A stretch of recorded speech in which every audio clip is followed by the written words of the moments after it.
Thank you, everybody, for tuning in to Permission to Speak Freely podcast. I am your host, Chief Ali, also known as The Highest. I have a beautiful guest in the studio with me today by the name of Candace Thompson. She is the CEO and owner of Yeah, You Too.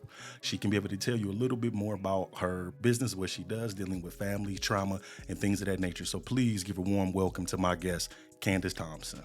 How you doing, Candace? I am doing well, and thank you for having me. That's good. Thank you. So tell me a little bit about yourself and tell the people a little bit about yourself and who you are. Well, that's a long. I have no idea where to start. I grew up here in Cleveland. Went to a Catholic school. I was a church girl, PK. And then I noticed that life for me, it took a turn. It with anxiety and depression, and I hid that from a lot of people. And the more I hid it, though, the more I was seeing that I wasn't the only one dealing with this. Okay. Which is what I had this mindset that, well, I don't think I can be helped, but I can help other people. And that's how it began. In my first organization ever, I was, 19? And it was called One More Day. And that's how I started it. But I've been in mental health. I've worked in mental health my whole life, really. And I get satisfaction, and I'm happy working with other people and working in the community. So that's a little bit of my story, and that's how I built Yeah, You Too. Okay. Yeah, that is very, very interesting. One of the things that you mentioned that I want to kind of, touch on a little bit is, you had dealt with and acknowledged you had anxiety, depression, which are, human emotions that most people, all of us have some real estate in. But I want you to kind of unpack that a little bit Okay. for me and for the audience of what was that turning point that made you acknowledge, or something that happened to say, hey, I'm sad, I'm depressed, I'm whatever you are, insert adjective. I didn't. I thought I was okay. I had friends. I had lots of friends. I wouldn't say I was like, a it girl, but I was, I had friends. I had everything I wanted, and I was the only child for 11 years. Okay. And I had no reason really to be sad until I began to have flashbacks of some trauma that happened to me when I was a little girl. So it didn't happen until I was about 13 where I started having these flashbacks. But it happened to me between the ages of 2 and 4. And so that's when I started being like, okay, something's going on. The dreams, the withdrawing from my friends. And then later on, I knew something was wrong when I had the urge to self-harm. That is when it all took a turning point from there. So you got a PK who has to, as the first family in the church, where it's like, who can I tell this to? Mm-hmm. And me and my grandfather, God rest his soul, were very close. And I could talk to him and he would pray for me, but I couldn't explain it, what I was going through. I just didn't know. I couldn't explain it. And it began to spill over in other areas of my life. Okay. And relationships and things. Wow. That's very interesting. How did that impact you? Like your traumatic experience that seemed to, showed up when it wanted to. How did that impact you mentally, and how did that impact you emotionally? It impacted me emotionally a lot because I had a lot of questions. Because it was like, don't ask, don't tell almost of what happened to me. And then I demanded answers. So it impacted me mentally because I was like, oh, I'm crazy. I mean, these are things I hear about or see movies about. You don't. I always thought self harm was kind of, I hate to say it, but a white girl thing. Yeah. Yeah. Yeah. Yeah. You usually hear, Mm-hmm. certain self-injurious behaviors like that are Right. Typically, we culturally not, yes. Yeah. But now, it just is, I see a lot of it in our culture. Mm-hmm. I think it was happening. I think that the anorexia, the bulimia, the things that we didn't really hear in our culture was in fact happening to one of my close friends. But it just didn't come out that way. We didn't think of it that, we didn't know. Yeah.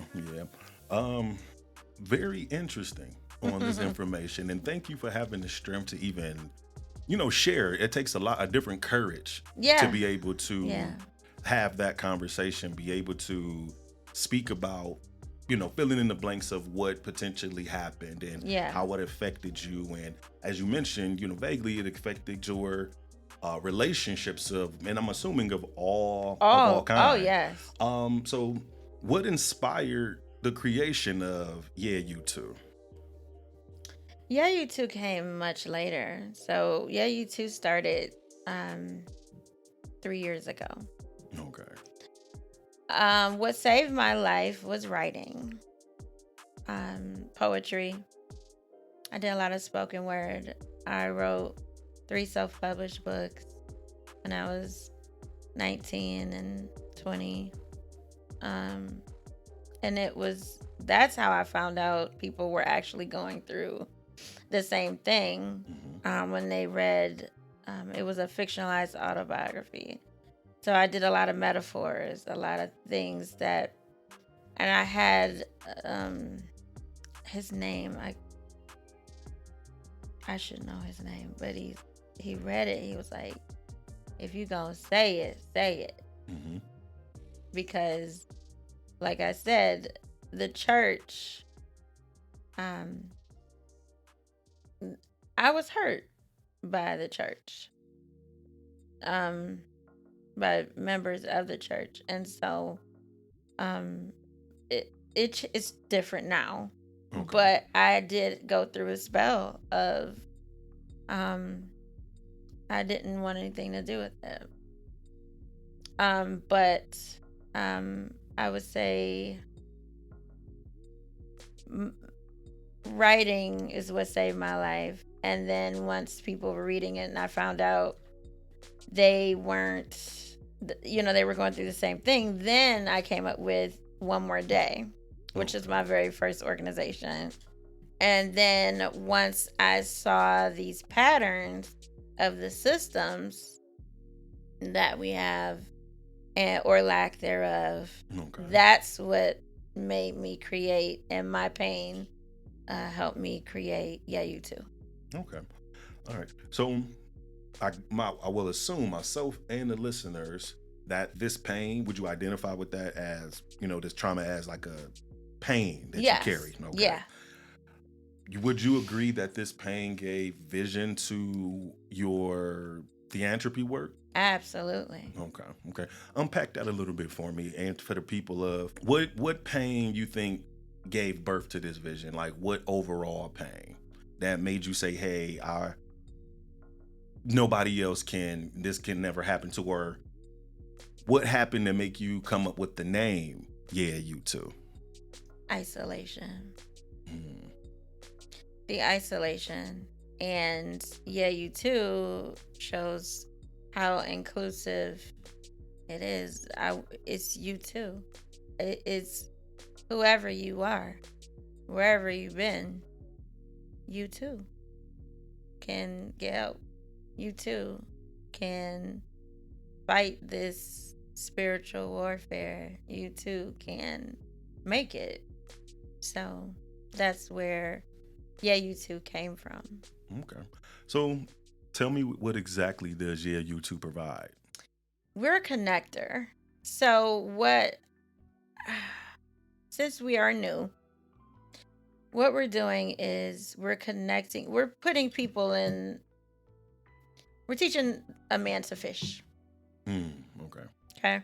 So I didn't want to be just, yes, we feed the hungry, we give clothes, we do things, but say like, on May 29th, I'm doing a female felon job fair. I'm putting you in the room. You do the rest. Okay.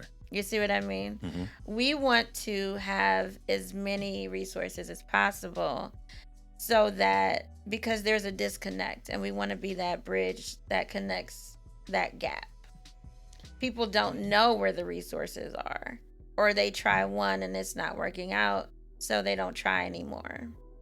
So our job is to make sure that people know where these resources are. And so, like I say, we want you to find resources and we want the resources to find you. Mm-hmm. Good. So that's our biggest thing. But we also educate and do workshops as well. I think that it's a beautiful thing. As being a person who does mental health and donating to the community, we've done book bag drives, we've done other community events where we're doing truck and treat, where people just come in and doing candy and things of that nature. Right. I truly believe that in my own philanthropy work, Mm-hmm. there are a ton of resources out there, but it's not enough participation. Right. So it's a beautiful thing that you are able to push this information out. You're constantly showing and being like that beacon and letting them know, hey, we got you. We can be here to, yes. we can assist you with these things. We can connect you with these things, but you have to do the work. Yes, ma'am. And as a person who is a counselor to staff and to other people, and who goes to therapy myself, it only works if you tell the truth. If you tell the truth, yes. Okay, you can't be chasing the ghosts. No. All right. So what population does your company serve? Everybody. That's why it's called you too. Okay. Men, women, children, infants. Women, children. Yes, you name it. So my goal is partnering with the big, the mid-size, the small, the grassroots, like all the nonprofits, all the ones that, that's what I'm trying to do, is to connect and partner so that I can be a GPS for someone. I can say, what are your barriers? Okay, you're hungry. All right. Why are you hungry?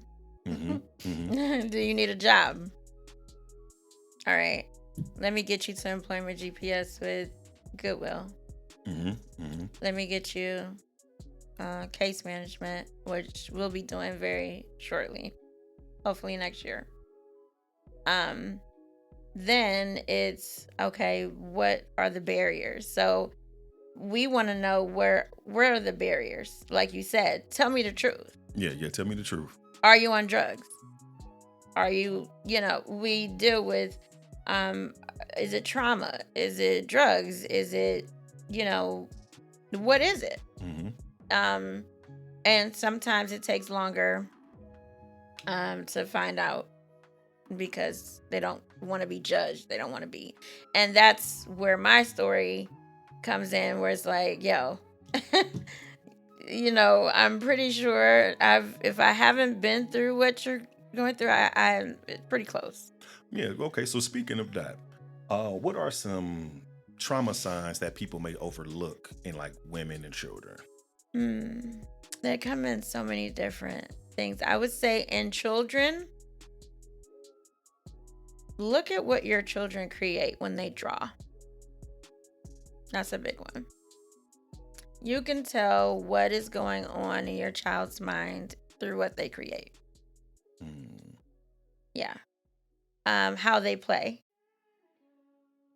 I would say not necessarily just if they're just bad at school, and it's like, oh, I keep having to go up to the school. There's a reason, behind that. So some things, also, what are they mirroring? Mm-hmm. The parents, I would say some signs for the parents. Are they engaged? They may be there, but are they engaged? And a lot of parents are very tired. Yeah. They're very tired. They're very jaded. They are clueless a lot of times. And they want to isolate. Get a kid a tablet, and I'm going to go and do whatever, Yeah. And it's not kind of like, you can't really be like, what's wrong with my kid if the tablet is raising them? Understood. And you see that a lot Mm-hmm. in today's, society. Mm-hmm. That the tablet is there for stimulation for the parent while they're able to kind of do, other Yes. things. Yes.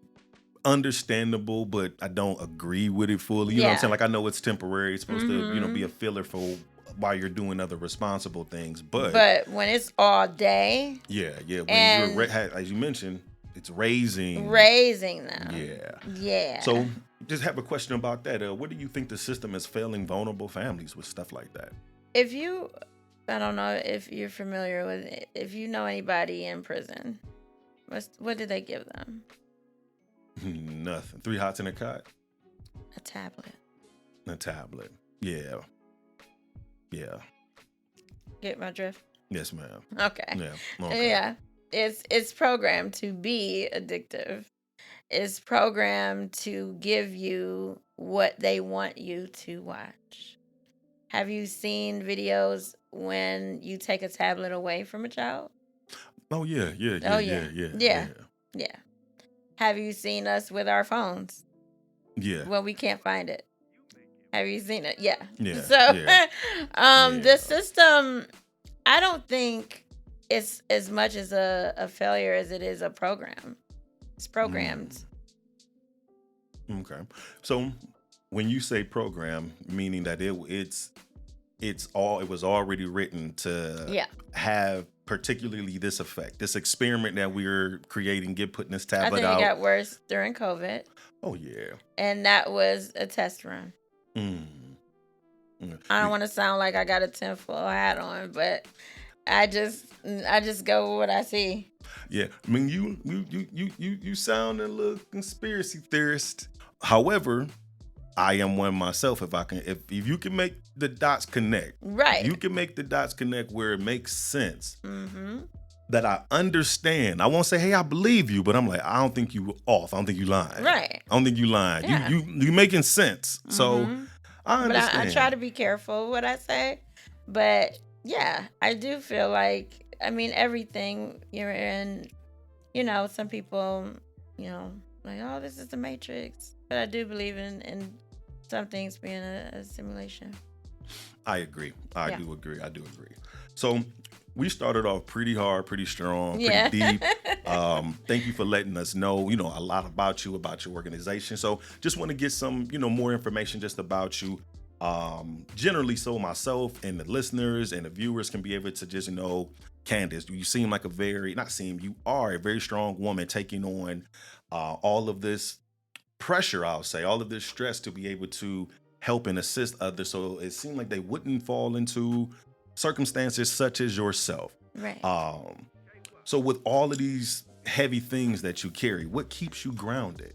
My responsibility to the community. That's like a superhero kind of thing. Yeah, right. I like that though. Right. I have a responsibility. I think that I went through this for a reason, and I think it would be selfish if I did not help. I think it would be selfish if I didn't try to raise up other people. So, yeah. Pushing awareness. Yes. Okay, I like that. I like that. What message would you give to somebody that is looking for resources and looking for help, but they're afraid or they're scared, or what advice would you give to them? What advice would I give to someone who's afraid? So, don't give up the first time it doesn't work out. Okay.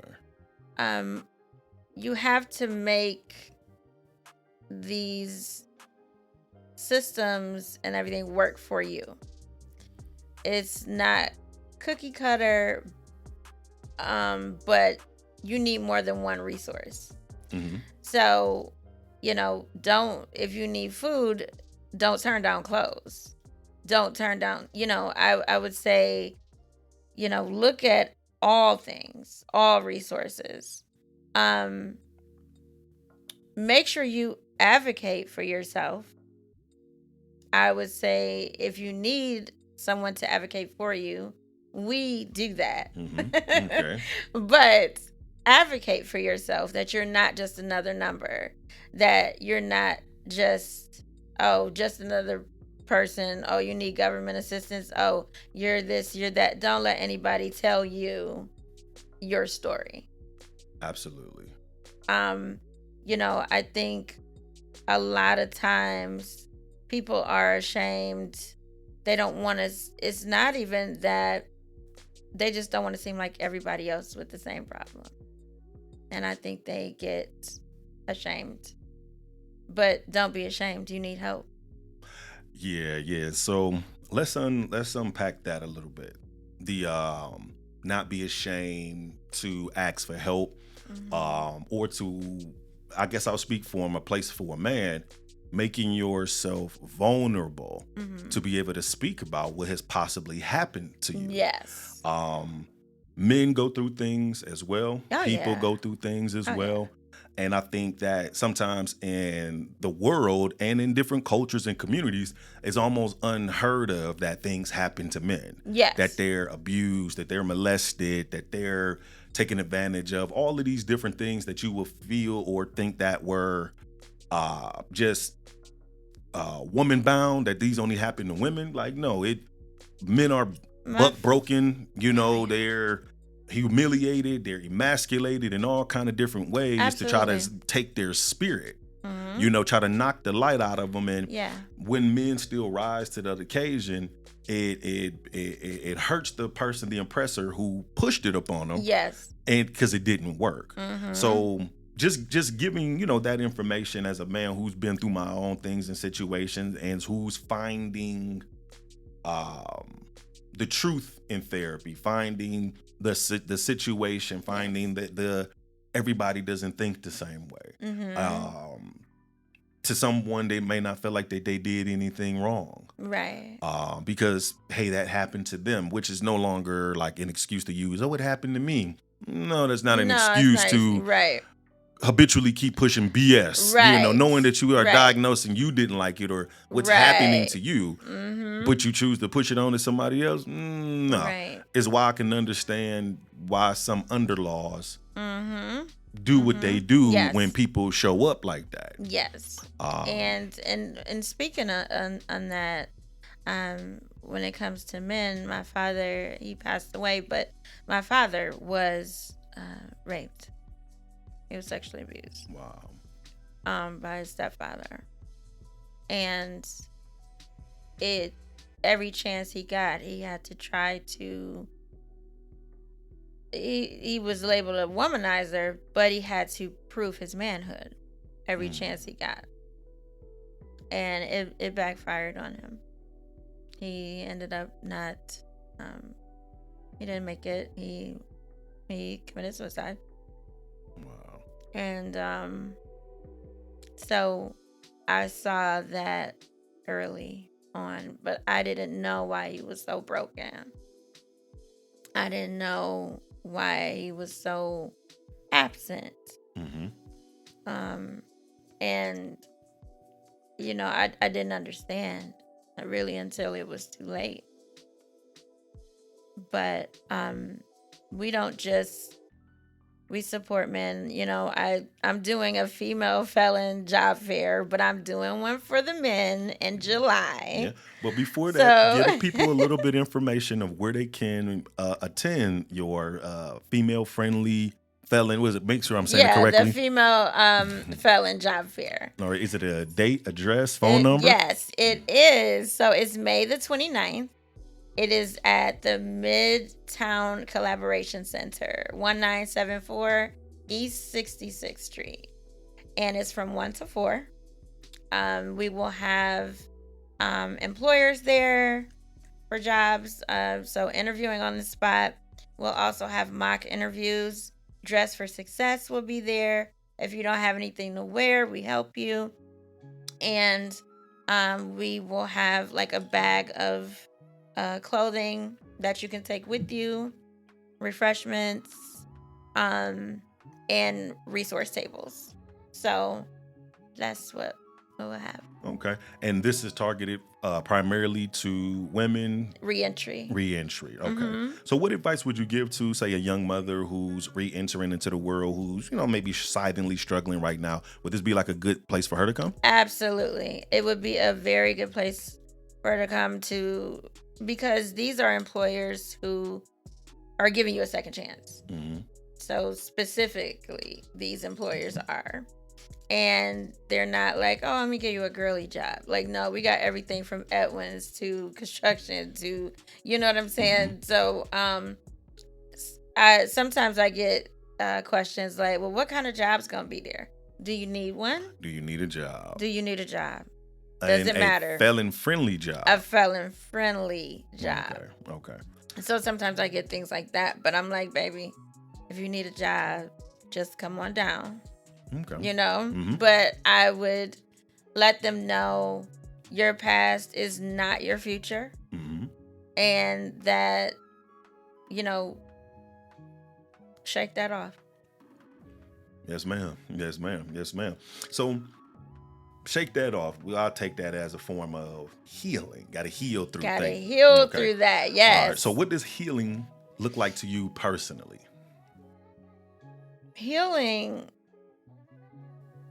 I don't feel like healing is tricky. It's, you become new, but not necessarily losing that part of you that made you who you are. You kind of have to remember why you healed. So I look at it as healing is coming out of the old, but remembering why. Remembering why you did it. Yeah. Not forgetting, but like living above it. Living above it. I got you. Because that made you, because the reason why you're healing in the first place is because of this thing. And it's not, I think healing is a big part of not giving what happened to you power. You got to say that one more time. One more time. What you're healing from, you cannot give it power. Gotcha. I think that's a heavy thing for people just in general. Yeah. Because sometimes we can be our own worst enemy. Yes. Your isolation, how your mind battles with your heart, all of the different things that are human. Yes. The human experience. Yes. But learning, like, you don't get rid of the problem because or the situation that happened. It seems that you're learning and become stronger to live above it. Okay. All right. So I do got a few more questions. If someone wanted to support your mission or help you, where would they find you? My Instagram, Candace Nicole Thompson, YY2. U2.org. So it's YEAHYOUTOO. .org. Okay. And next week, because we're redoing our site, you'll be able to donate on the site. We also take non-perishables and clothing. not just monetary donations. And I put on IG, we also take prayer. Yeah. We take prayer too. Mm-hmm. So if you can't give, keep us in prayer that we can keep going. Yes, ma'am. Yes, ma'am.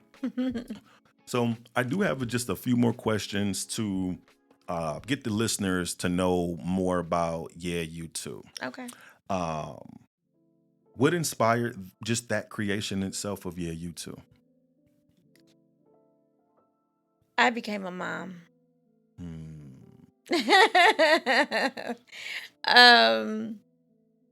And I was thinking about legacy, and my son is 7 now, and he knows how to do a PowerPoint, and I'm doing You Too Kids, and he wants to be over that. So he's like, "Mommy, you got another podcast?" I was like, "Yeah, I do." He's like, "You're gonna be famous. You're gonna be on TV." I was like, "I don't know about that. We working baby. on it. We working on it. We working on it. We working on it. But yes, I think I got very serious about it when I became a mom. Okay. Yeah.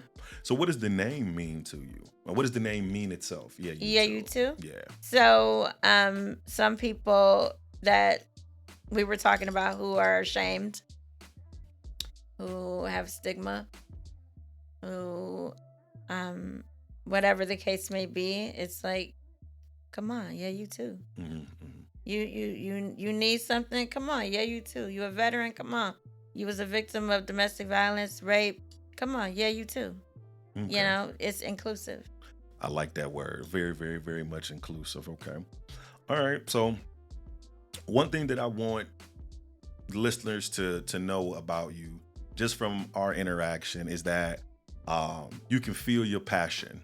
You can feel that you are serious about what it is you do, that you want to make a change, that you are doing things from your point of view of, hey, You Too. It happened to me too. Yeah. I don't want it to happen to you, so I want to be able to give what I did not have. Right. Okay, so with and I think that's a beautiful, beautiful thing. Listeners, that's a beautiful, beautiful thing. I'm here with Candace Thompson, owner and CEO of You Too. She's here today at Permission to Speak Freely podcast, blessing us with her information and just her trauma information that she's given about resources that she helps with families, her community. Just a beautiful, beautiful, beautiful thing that you don't really see too much, and wanted to invite her on the show so that we can be able to boost up her morale, boost up her followers, be able to boost up her blessings, be able to boost up all the resources that she needs and all the connections that she's able to bring, and being collaborative, being very inclusive with